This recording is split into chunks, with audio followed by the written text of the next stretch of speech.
अब आप उनसे बेहद नाराज़ हो गए थे और आपने भी फैसला कर लिया था कि जब तक वो आपसे माफ़ी मांगने नहीं आएंगे तब तक आप उनके पास वापस नहीं जाएंगे। व्यूअर, आप अपने पर्सन को विजुलाइज करिए और मैं आपके और आपके पर्सन के लिए कार्ड स्प्रेड करता हूँ।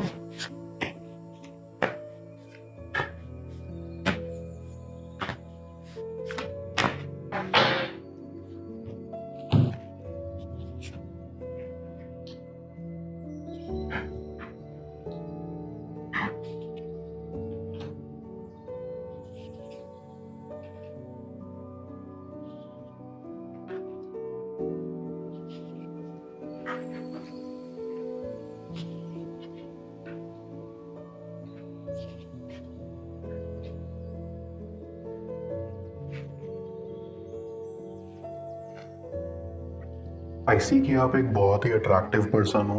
आपको शायद अंदाज़ा नहीं है, लेकिन आपके पीठ पीछे आप पर बहुत लोग मरते हैं। लेकिन आप बहुत इंट्रोवर्ट टाइप के इंसान थे। आपको इन सब चीज़ों में दिलचस्पी नहीं थी। आपको सिर्फ अपने करियर पर फोकस करना था और अपने सपने पूरे करने थे।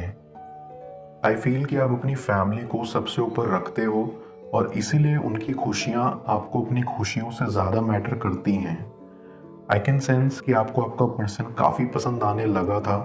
आपको उन पर क्रश हो गया था। भले ही आपने उनसे कभी बात नहीं की, लेकिन आपको वो दुनिया के सबसे खूबसूरत इंसान लगते थे और आप उनके साथ सपने सजाते रहते थे। लेकिन आपका पर्सन आपको भाव नहीं देता था और ना ही वो आपकी तरफ देखते थे। ये सोचकर आपको काफ़ी बुरा लगता था और आप अपने ऊपर डाउट करने लगते थे कि आप में ऐसी क्या कमी रह गई जो वो आपको पसंद नहीं कर रहे या आप में कोई दिलचस्पी नहीं रखना चाहते।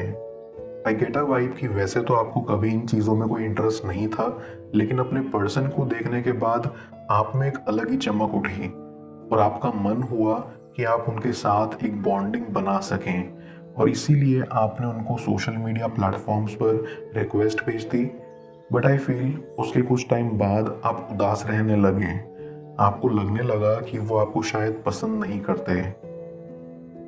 आई फील कि आपने एक बार नहीं बल्कि कई बार उनसे बात करने की शुरुआत की, लेकिन हर वक्त आपको नाकामी हासिल होती रही। इस कनेक्शन में बहुत एफर्ट्स डालने के बाद आपने ये ठान लिया था कि आप दोबारा अपने पर्सन की ओर मुड़कर कभी नहीं देखेंगे और ना ही अब किसी भी तरह की शुरुआत करेंगे। एक तो आप पहले से इंट्रोवर्ट थे, ऊपर से इन सब चीज़ों में दिलचस्पी नहीं थी, और जब दिलचस्पी हुई भी तो वो कामयाब नहीं रही। ये सोच के आपका दिल और टूट जाता था। लेकिन शायद यूनिवर्स को इस कनेक्शन में कुछ और ही मंजूर था, बिकॉज जैसे ही आपने ये फैसला लिया था कि आप वापस अपने पर्सन की ओर मुड़ के नहीं देखेंगे, तभी आपके पर्सन ने आपसे बात करने की शुरुआत की। आपको काफ़ी अच्छा भी लगा और आपकी सारी नाराज़गी भी दूर चली गई। आप उनमें इतने मगन हो गए थे कि आपको अपनी वैल्यू नहीं पता चल रही थी। आप अपनी कदर खो रहे थे, लेकिन आपको इस चीज़ का एहसास नहीं हो रहा था। आपको तो बस इस चीज़ की खुशी थी कि आपके पर्सन ने आपसे बात करना शुरू कर दिया था। फिर धीरे धीरे आपकी बातें बढ़ती चली गई, फिर मुलाकात हुई और नज़दीकी बढ़ती गई। हम दोनों एक दूसरे के करीब होते चले गए। इस दौरान आपका पर्सन आपसे इसलिए नज़रें चुरा रहा था क्योंकि वो बहुत शर्मीले थे और उनको विश्वास नहीं हो रहा था कि कोई इतना खूबसूरत इंसान कैसे उनको अप्रोच कर सकता है। इसलिए वो डरते भी थे कि कहीं उनसे ही कुछ गलत ना हो जाए और वो आपसे दूर भागते थे। पर ऐसा बिल्कुल नहीं था कि वो आपको पसंद नहीं करते थे। वो आपको पसंद करते थे और आप उनके लिए दुनिया के सबसे खूबसूरत इंसान थे। लेकिन बस वो बहुत डरते थे अपनी फीलिंग्स एक्सप्रेस करने में। उनको लगता था कि आप शायद सिर्फ उनसे दोस्ती करना चाहते हैं, लेकिन उनसे दोस्ती हो नहीं पाएगी क्योंकि उनके मन में आपके लिए फीलिंग्स जाग रही थी। लेकिन फिर अचानक उन्हें बहुत बुरा लगा कि वो ऐसा बर्ताव कर रहे हैं आपके साथ। उन्होंने सोचा कि अब उनकी बारी है आपसे बात करने की, और इसीलिए उन्होंने आपसे बात करना शुरू किया और अपनी फीलिंग्स एक्सप्रेस करी, जिसको सुनकर आपका मन काफ़ी खिल उठा और आप बेहद उत्सुक हो गए।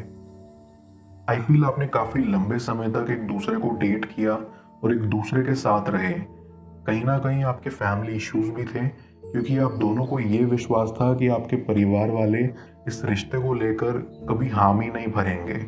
या तो आप अलग अलग बैकग्राउंड से आते थे इसलिए, या आप अलग अलग धर्म से बिलोंग करते थे इसीलिए।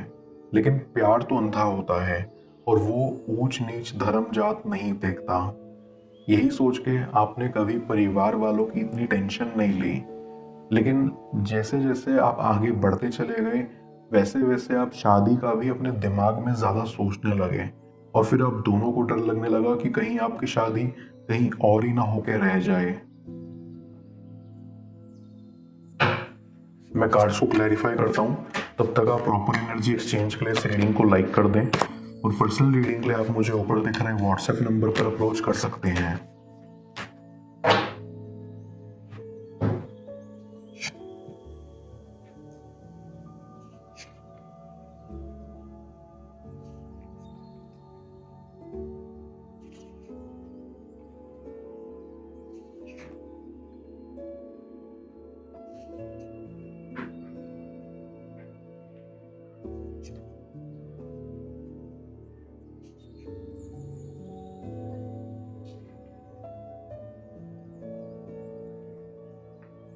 आईसी आपका पर्सन तो कुछ ज़्यादा ही डरता था। उनको ऐसा लगा कि उन्हें अपने परिवार वालों की बात सुननी चाहिए, उनकी रिस्पेक्ट करनी चाहिए, और अगर वो इस रिश्ते को कबूल नहीं करेंगे तो उन्हें ये रिश्ता ख़त्म कर देना चाहिए। आई फील ये सब सोचकर ही उन्होंने आपसे रिश्ता ख़त्म कर दिया, लेकिन उनका मन ऐसा करने को नहीं था, क्योंकि उनकी खुशी तो आप में ही थी। ये कहा जा सकता है कि आपका कनेक्शन खराब इसीलिए हुआ क्योंकि उसमें परिवार वालों की मंजूरी नामंजूरी का इशू आ गया था। आप काफ़ी टूट चुके थे ये सुनकर। आपको विश्वास ही नहीं हो रहा था कि आपका पर्सन, जिसको आप इतना समझदार समझते थे, उन्होंने आपके साथ ऐसा किया। उनको अपने परिवार वालों को समझाना चाहिए था, लेकिन उन्होंने तो आपको ही छोड़ दिया। अब आप उनसे बेहद नाराज़ हो गए थे, और आपने भी फैसला कर लिया था कि जब तक वो आपसे माफ़ी मांगने नहीं आएंगे, तब तक आप उनके पास वापस नहीं जाएंगे। क्योंकि आप काफ़ी खुले विचारों वाले थे, आपको यकीन था कि अगर आप अपने परिवार वालों को समझाएंगे तो वो मान जाएंगे। लेकिन वो तभी संभव हो पाएगा जब आपका पर्सन भी आपका साथ देगा।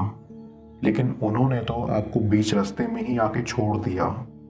आई कैन सेंस कि आपके पर्सन को ऐसा आपके साथ करके कोई खुशी नहीं मिल रही, बल्कि दुखी मिल रहा है। वो जब से आपसे जुड़े हुए हैं परेशानी है। उनको अब ये एहसास होता है कि वो इतने पढ़े लिखे होने के बावजूद भी नासमझ हैं।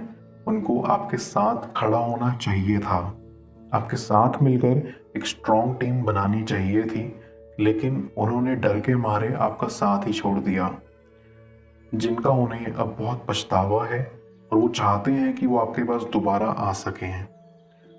उन्होंने सोचा था कि वो आपके बिना रह सकते हैं, वो अपने परिवार के लिए अपने प्यार की कुर्बानी दे सकते हैं, लेकिन उनको भी ये मुश्किल सा होता हुआ दिख रहा है।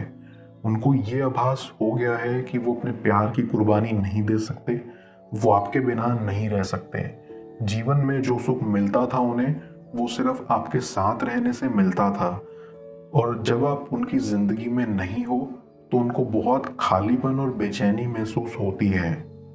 कहाँ उन्होंने आपके साथ शादी के सपने सजाए थे, लेकिन वो सब उन्होंने डर के खुद ही ख़त्म कर दिए हैं।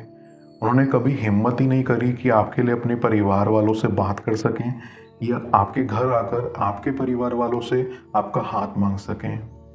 आई फील कि शुरुआत में तो आप दोनों के परिवार वाले आपके अगेंस्ट हो सकते हैं, लेकिन जब वो ये देखना शुरू करेंगे कि आप दोनों एक दूसरे से कितना प्यार करते हैं, या आप दोनों एक दूसरे की खुशी के लिए कितना ज़रूरी हैं, तब उनको अपनी गलती महसूस होने लगेगी, और अपनी सोच पर उन्हें शर्मिंदगी महसूस होगी। आईसी कि अब वो खुद चाहते हैं कि वो खुद आगे से आएं और इस कनेक्शन को सपोर्ट करें, ताकि आप दोनों के सर से ये टेंशन हट सके कि परिवार वालों का सपोर्ट नहीं है। और ये आप दोनों के लिए भी एक बहुत अच्छा मौका है अपने कनेक्शन को सुधारने का। आई कैन सेंस कि आपका पर्सन अब आपसे माफ़ी मांगने आएगा कि उनको आपको यूं छोड़ना नहीं चाहिए था। वो आपको इस मामले में सरप्राइज भी दे सकते हैं अपनी फैमिली से बात कर, लेकिन उनको अपनी गलती का एहसास है कि उन्हें समझदारी से काम लेना चाहिए था, और इस तरह बचकानी हरकतें नहीं करनी चाहिए थी। आईसी इसको सुधारने के लिए वो प्लानिंग कर रहे हैं जहां पर वो आपसे दूसरा मौका लेने की गुजारिश करेंगे। आई फील कि आप भी इसी मोमेंट का इंतज़ार कर रहे हो, एंड मैं देख सकता हूँ कि वो दिन दूर नहीं जब आपका ये इंतज़ार पूरा होगा। मैं ओरेकल ऑफ द फेज की मदद से यूनिवर्स से आपकी एडवाइस पूछूंगा। देखते हैं यूनिवर्स आज आपको क्या एडवाइस करना चाह रहा है।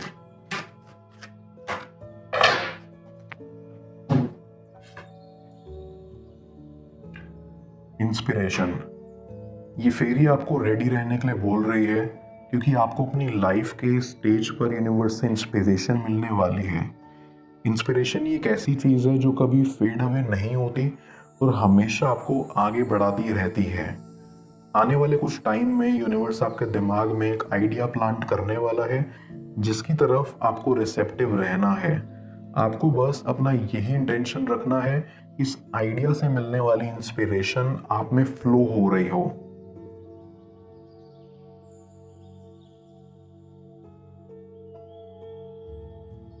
किस तरह उनके दिमाग पर आपके प्यार का भूत सवार होगा, जाने स्क्रीन पर शो हो रही इस अगली टैरो रीडिंग में। पेड पर्सनल रीडिंग के लिए आप मुझे ऊपर दिख रहे व्हाट्सएप नंबर पर अप्रोच कर सकते हैं। मैं मिलता हूं आपसे दोबारा अगली टैरो रीडिंग में। Till then, bless you.